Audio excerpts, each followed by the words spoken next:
Every time I take a look back at the Phantom Menace, I'm left in disbelief at how ignorant the Jedi Council is. After Qui-Gon Jinn's report where he apparently encounters a Sith Lord, supposedly the first Sith in 1,000 years, the first instinct of the Council is denial, and they immediately shut him down.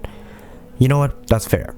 Qui-Gon and his master Dooku were known to have extreme ideas and disagreements with the Council. But what really presses me is when they send Qui-Gon and Obi-Wan back to Naboo by themselves. Are you kidding me? A Jedi Master has claimed that he confronted a Sith Lord, or at least a highly skilled warrior trained in the Jedi arts, and all you're gonna do is send an aging Master, no offense, and his Padawan? No support whatsoever?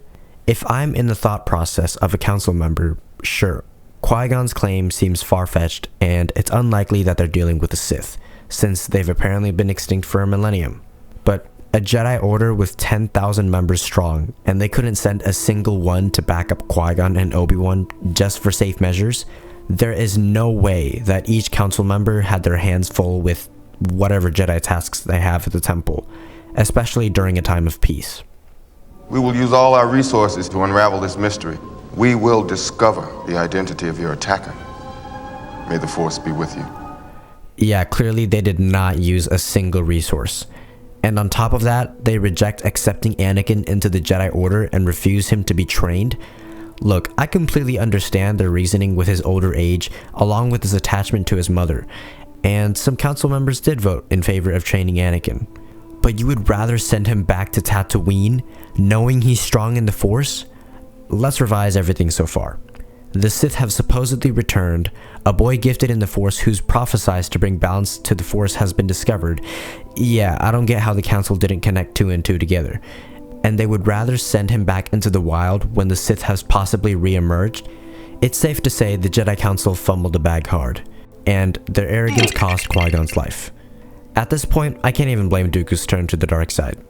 Speaking of Dooku, let's travel to the time of the Clone Wars, specifically when Anakin and Obi-Wan discovered the identity of who Darth Tyrannus is. When they bring this information to the Council, they now know that Dooku, leader of the Separatists, enemy of the Jedi, matter of fact, public enemy number 1 of the Republic, was the man who commissioned the creation of the Clone Army. And what do? They chose to keep it under wraps and hide this information from the public. But to be fair, they actually had valid reasons. As Windu stated, "If this was known, public confidence in the war effort, the Jedi, and the Republic would vanish. There would be mass chaos."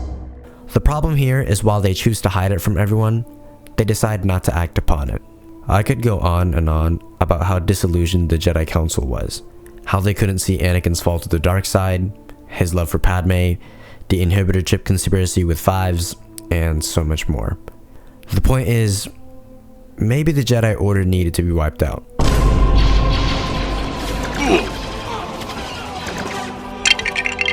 I'm kidding, but in all seriousness, the Jedi Council of the prequels was vastly different from that of probably the Old Republic or the High Republic era. What do you guys think? Do you think the Jedi Council shouldn't be blamed for the Order's downfall, or do you think they were, to put it frankly, blind? I am going to say now that I am by no means a hater of the Jedi Council in the prequels.